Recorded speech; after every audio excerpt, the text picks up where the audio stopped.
आज की जो ये क्लास चल रही है इसमें मैं आज आपको हिंदी साहित्य का इतिहास पढ़ाऊंगी, जिससे 9 में भी क्वेश्चन आते हैं, 10 में भी आते हैं, 11 में भी आते हैं और 12 में भी आते हैं। तो 9, 10, 11, 12 के जो क्वेश्चन आते हैं वो स्टार्टिंग के जो 8 और 10 क्वेश्चन रहते हैं वो हिंदी साहित्य का इतिहास। ठीक है, आज हम इसी को थोड़ा सा ऐसी चर्चा करेंगे कि आपके मैं चाहूँगी कि जैसे अगर 10 या 8 प्रश्न आते हैं तो कम से कम 4 प्रश्न तो आज के इस क्लास में कवर हो जाए, चारों क्लासेस। तो सबसे पहले हिंदी साहित्य का इतिहास। देखिए, हिंदी साहित्य का इतिहास सबसे पहले इसको लिखने के लिए आगे बढ़ा गया। अब लिखा कैसे जाए इसको ये नहीं समझ में आ रहा था, तो लिखने के लिए कई कवियों ने अपने आप से उसको लिखने का प्रयास किया। लेकिन सबसे पहला जो इतिहास था वो गारसा द तासी नाम के एक कवि ने लिखा था। उनके हिंदी साहित्य का इतिहास जो उन्होंने लिखा था उसका नाम था the vernacular literature of northern India. Sorry, Garcin de Tassy का जो नाम था वो दूसरा कुछ नाम था, ये ग्रियर्सन जी का नाम था। तो गारसा द तासी में और ग्रियर्सन ने दोनों ने जो हिंदी साहित्य का इतिहास लिखा, तो दोनों का गारसा द तासी का इस्तवार दौला नृत्य हिंदू हिंदुस्तान था और ग्रियर्सन जी का the modern vernacular literature of northern Hindustan था। तो दोनों नामों में आप नाम के उसमें ना पढ़िए, केवल इतना जानिए कि इसमें इन्होंने लिखने का तो प्रयास किया, लेकिन वो क्या हो गया, पंचमेल खिचड़ी बन गया। यानी उसमें इन्होंने कवियों को नहीं डिवाइड किया, उसमें ये कवियों को बांट नहीं पाए और उस इतिहास को स्वीकार नहीं किया गया। उसके बाद फिर थोड़ा और आगे जब बढ़े तो मिश्र बंधु आए और भी कई कवि आए, लेकिन हिंदी साहित्य का सर्वश्रेष्ठ इतिहास आचार्य रामचंद्र शुक्ल जी का माना जाता है। हिंदी साहित्य का सर्वश्रेष्ठ इतिहास किसका माना जाता है? आचार्य रामचंद्र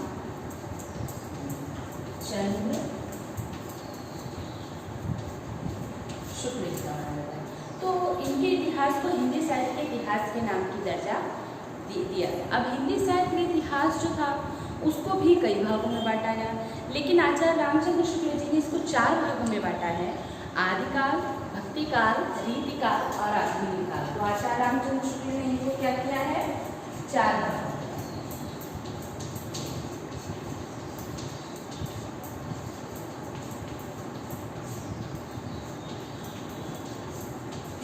अब एक चीज समझने का प्रयास कीजिए, इनके द्वारा दिए गए सन, कवियों के नाम, कवियों की कृतियाँ, हर चीज़ स्वीकृत की गई, लेकिन इनके द्वारा दिए गए नाम को उतनी स्वीकृति नहीं मिली, क्योंकि इन्होंने जैसे कि आदिकाल, भक्तिकाल, रीतिकाल, आधुनिक काल, आप हम इन नामों को जानते हैं, लेकिन ये हजारी प्रसाद जी के द्वारा दिए गए नाम हैं। इनके द्वारा जो नाम दिए गए थे वो आदिकाल को नाम इन्होंने दे दिया, आदिकाल को नाम दिया इन्होंने कि वीर गाथा काल, यानी वीरों की गाथाएं जिसमें गाई गई वो वीर गाथा काल हो गया। फिर आदिकाल के बाद आया रीतिकाल। रीतिकाल को इन्होंने नाम दिया पूर्व मध्यकाल। सॉरी, आदिकाल के बाद आया भक्तिकाल, जिसको इन्होंने नाम दिया पूर्व मध्यकाल। फिर आया रीतिकाल, जिसको इन्होंने नाम दिया उत्तर मध्यकाल।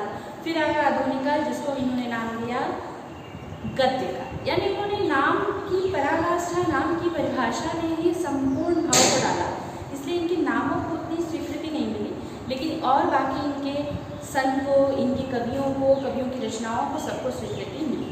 तो जैसे कि अभी हमने पढ़ा, हिंदी साहित्य के इतिहास को 4 भागों में बांटा गया। तो क्या नाम है इनके?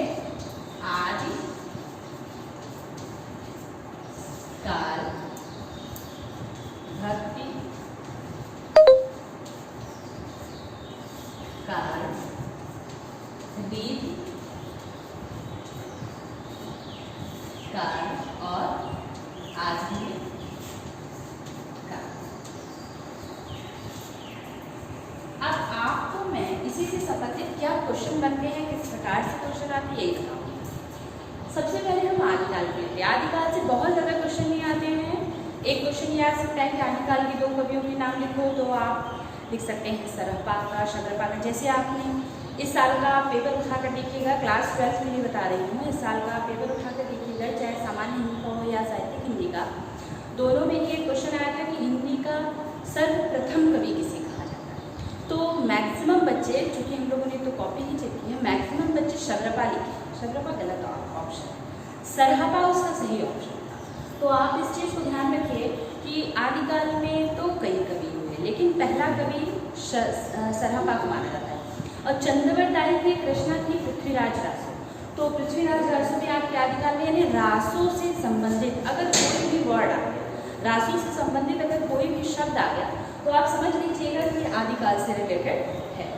और इसमें बहुत ज़्यादा आपको जानने की आवश्यकता नहीं है, क्योंकि 9, 10, 11, 12 चारों ही क्लासेस में इसका बहुत ज़्यादा वर्णन नहीं है।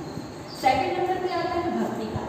भक्तिकाल आपके 9, 10 के लिए बहुत इंपॉर्टेंट काल माना जाता है, क्योंकि आपके सिलेबस में भक्तिकाल से रिलेटेड कवि भी दिए गए हैं, जैसे कि कबीरदास, सूरदास, तुलसीदास, ये सब आपके भक्तिकाल से रिलेटेड कवि हैं। तो भक्तिकाल आपके लिए इम्पॉर्टेंट हो जाता है। इसमें भी आप कुछ कवियों को ज़्यादा फोकस देकर पढ़िएगा, जैसे कि कबीरदास, तो उनका जन्म, मृत्यु, थोड़ा सा उनके जीवन के बारे में और बाकी उनकी रचना। इसके बाद आते हैं सूरदास, तो उनकी भी जन्म मृत्यु थोड़ी सी उनके जीवन के विषय में। उसके बाद आते हैं आपके मीराबाई, फिर मलिक मोहम्मद जायसी। तो आपको केवल इतना मलिक मोहम्मद जायसी की जो ऐसे जो एक्स्ट्रा कवियों में उनको केवल इतना जानना है, हमको केवल ये पढ़ लेना है कि मलिक मोहम्मद जायसी जी की जो कृति थी पद्मावत, केवल उसके विषय में और नाटक की वर्णन जो था वो आपके 12th के सिलेबस में है, साहित्य हिंदी वाले बच्चों। तो आपको केवल आधुनिक काल में इतना जानना है कि कबीरदास, सूरदास, तुलसीदास, ये जो कवि थे ये सब आपके भक्तिकाल में थे, और बहुत ज़्यादा इसमें भी आपको देखने जाना है। फिर आता है आपका रीतिकाल। रीतिकाल क्या होता है? परंपरा। रीति का क्या अर्थ होता है? परंपरा। तो रीतिकाल के अंतर्गत 3 कवि हैं, रीति सिद्ध, रीतिबद्ध, रीतिमुक्त। तो रीति सिद्ध, रीतिबद्ध, रीतिमुक्त। रीति सिद्ध का अर्थ होता है जिसने रीतियों को सिद्ध कर दिया। रीतिबद्ध का अर्थ होता है जो रीतियों से बंधा हुआ हो, और रीतिबद्ध, रीति सिद्ध एक होते थे रीतिमुक्त। तो ऐसे कवि जो रीतियों से मुक्त। तो रीति सिद्ध में तो सर्वश्रेष्ठ नाम अगर किसी का लिया जाए तो बिहारी दास जी आते हैं। रीति मुक्त कवियों में आपको घनानंद, बोधा, आलम, ये सारे कवि मिलेंगे, और रीतिबद्ध कवियों में आपको केशव दास। अब देखिए इससे संबंधित क्वेश्चन कैसे। सबसे पहले गागर में सागर मिलाने वाले कवि कौन से काल के हैं? रीतिकाल के हैं। गागर में सागर मिलाने वाले कवि का नाम क्या है? बिहारी दास जी हैं। कठिन काव्य के प्रेत किस कवि को कहा जाता है? केशव दास जी को कहा जाता है। कठिन काव्य के जो प्रेत केशव दास जी हैं किस काल से हैं? रीतिकाल से हैं। ऐसे इसमें क्वेश्चन बनते हैं, तो थोड़ा इसको भी आपको ध्यान रखना है, बहुत ज़्यादा डीप इसमें नहीं है। हमको सबसे ज़्यादा पकड़ कर चलना है आधुनिक काल। आधुनिक काल से रिलेटेड के क्वेश्चन 11th 12th के बच्चों को ज़्यादा पढ़ने हैं, और 9th और 10th के भी बच्चों को पढ़ना है, ऐसा नहीं है, लेकिन आपके जो स्टार्टिंग के क्वेश्चन है उसमें आपको भी इसी पर फोकस देना है। तो 9th, 10th, 11th, 12th चारों भी बच्चों को इस पर ज़्यादा से ज़्यादा फोकस देना है। देखिए मैं आपको एक चीज़ बताना भूल गई, सभी कवि जो हुए हैं लेखक जिन्होंने हिंदी साहित्य के इतिहास को लिखा, तो उन्होंने अपने अपने हिसाब से सनों को डिवाइड किया कि इतने से इतना हम आदिकाल मानते हैं, इतने से इतना हम भक्तिकाल मानते हैं, इतने से इतना हम रीतिकाल मानते हैं, इतने से इतना हम आदिकाल। लेकिन जो रामचंद्र शुक्ल जी थे उनके द्वारा जो मान्यता थे वो 1050 से 1375 तक का समय आपके आदिकाल का माना जाता था। भक्तिकाल का समय 1375 से 1700 तक का माना जाता था। 1700 से 1857 के पहले तक का जो समय था वो रीतिकाल माना जाता था, और आधुनिक काल 57 से लेकर आज तक। बहुत ज़्यादा संत को याद करने के विषय में या बहुत ज़्यादा जो चीज़ें लिखाने लायक होंगी, जो चीज़ें आपको याद करनी पड़ेगी, वो चीज़ें मैं आपको PDF के द्वारा दे दूँगी। केवल आप कॉन्सेंट्रेट होकर क्लास को सुनिए। इसके बाद ये हमारा हुआ आदिकाल, भक्तिकाल, रीतिकाल, आधुनिक काल। अब देखिए भक्तिकाल से संबंधित जो क्वेश्चन है उसमें भी एक क्वेश्चन ये बनता है कि हिंदी साहित्य के इतिहास के 4 भागों में स्वर्णकाल किस काल को कहा जाता है? तो वो आपका भक्तिकाल होता है। इस चीज़ को अब आपके सामने आया आधुनिक काल, जो कि हमारा सबसे इम्पॉर्टेंट काल माना जाता है। आधुनिक काल को 7 से 8 पार्ट में डिवाइड किया गया है। यानी आधुनिक काल को अगर हम देखें तो पूर्व भारतीय युग, भारतीय युग, द्विवेदी युग, छायावादी युग, प्रगतिवादी, प्रयोगवादी, नई कवितावादी और आस्था का समय। तो अगर हम एक छोटे से रूप में लेकर चले तो 1857 से, बहुत ही छोटे रूप में लेकर चले तो अगर हम आचार्य रामचंद्र शुक्ल जी के अनुसार चलते हैं तो 1850 से 1857 से लेकर मान के चलिए 1850 से 1860 तक का जो समय है उसको पूर्व भारतेंदु कहा जाता है। उसमें भारतेंदु से जो पूर्व लोग थे उनका वर्णन है। उसके बाद में चूँकि अब कवियों को, अब हमारा भारत जो देश जो था वो आज़ादी की ओर अग्रसर हो रहा था, तो हिंदी साहित्य के कवियों को ये लगने लगा कि अब हमारे द्वारा यानी हमारी लेखनी के द्वारा ही अब भारत के लोगों को जागृत किया जा सकता है। तो भारतेंदु हरिश्चंद्र जी ने अपने सहयोगियों को बुलाकर सबको अपने साथ रखकर सबको एक साथ जोड़कर, जैसे राय कृष्णदास हुए और कवियों को अपने साथ जोड़कर, वासुदेव शरण अग्रवाल हुए, आपके बालकृष्ण भट्ट हुए, इन सबको उन्होंने अपने साथ जोड़कर लेखनी लिखना शुरू की, पत्रिकाएं प्रकाशित की। जैसे कवि वचन सुधा उनकी बहुत प्रसिद्ध पत्रिका थी। तो उनका समय, जैसे पूर्व भारतेंदु का समय आप 50 से 57 मान सकते हैं और 57 से लेकर 1900 तक का जो टाइम, हालांकि 1885 ईस्वी में आपके भारतेंदु जी का निधन हो गया था, लेकिन उनके द्वारा चलाई गई यह नीति चलती ही जा रही थी। तो तब का जो समय था वो आपके आधुनिक काल में बहुत ही स्वर्णिम तरीके से देखा जाता है, क्योंकि एक मुहिम थी, एक ऐसा भाव था जो उन्होंने लोगों में जागृत किया। इसके बाद फिर वे आगे बढ़ते गए। फिर भारतेंदु जी ने अपने साथ वालों को, लेकिन भारतेंदु जी के काल को द्विवेदी युग में बढ़ने के पीछे रीज़न ये आया कि भारतेंदु जी गद्य से जुड़े रहे और उन्होंने कहीं ना कहीं पद्य को छोड़ा। तो जब वे नहीं जुड़े तो और लोग भी नहीं जुड़े, तो उन्होंने कहीं ना कहीं पद्य को छोड़ा। तो इसीलिए फिर आधुनिक काल के अंतर्गत में पहला आपका पूर्व भारतेंदु होता है, जो आपके मान के चलिए आप अगर आप जाते हैं तो 47 से 57 तक का समय है। फिर आपका भारतेंदु युग होता है जो 57 से 1900 तक का समय था। फिर 1900 में डॉक्टर श्याम सुंदर दास जी आए, जिन्होंने सरस्वती पत्रिका का प्रकाशन किया। तो जैसे कि हमने पढ़ा कि पूर्व भारतेंदु होता है, फिर भारतेंदु होता है। इसके बाद में डॉक्टर श्याम सुंदर दास जी जो आए, उन्होंने द्विवेदी युग की शुरुआत आपकी इलाहाबाद से ही सरस्वती पत्रिका को प्रकाशित करके की थी, लेकिन उनको भी उतनी प्रसिद्धि नहीं मिली। तो महावीर प्रसाद द्विवेदी जी ने 1903 ईस्वी में द्विवेदी युग का प्रारंभ माना और सरस्वती पत्रिका को प्रकाशित किया। तो फिर एक बार मैं रिवाइज करना चाहूँगी, पूर्व भारतेंदु था, अब द्विवेदी युग आया। द्विवेदी युग चल रहा था, लेकिन फिर कहीं ना कहीं जयशंकर प्रसाद जी जैसे कवियों को ऐसा लगने लगा कि अब हमें जो श्रृंगारिकता रीतिकाल में छूटी थी उसको थोड़ा बहुत पकड़ते चलना चाहिए, क्योंकि लोग बहुत ज़्यादा वैवाहिक जीवन से विरक्त हो रहे थे। चूँकि अभी भी हम आज़ादी की ओर अग्रसर थे, तो इसीलिए थोड़ी सी रीतिता को पकड़ते हुए अब छायावादी युग आया। देखिए, अगर भारतेंदु युग के 3-4 कवियों के मैं पूछे तो आप बालकृष्ण भट्ट, प्रताप नारायण मिश्र, राय कृष्णदास और इनका नाम, भारतेंदु जी का नाम वो पढ़ सकते हैं।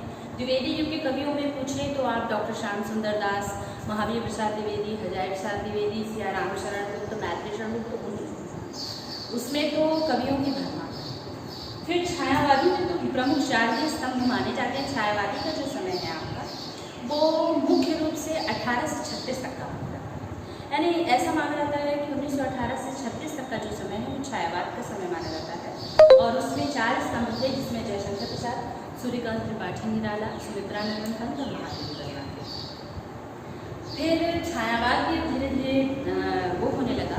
तो इसी के बाद प्रगतिवाद आया। तो इसमें से जो सुमित्रा नंदन पंत और सूर्यकांत त्रिपाठी निराला थे, वो आपके प्रगतिवाद में भी आए और उनको ऐसा लगने लगा कि अब हम अपनी जो रचनाएं हमने श्रृंगार से डूब के की थी, अब उनको हम कहीं ना कहीं डाउन करें और अब हम आगे बढ़कर ऐसी रचनाओं को करना प्रारंभ करें कि लोग फिर से आज़ादी की ओर अग्रसर हों। क्योंकि अब हमारा जो 36 से 42 तक का समय है वो प्रगतिवाद माना जाता है, यानी 36 से 42 तक का जो समय है उसे प्रगतिवाद माना जाता है।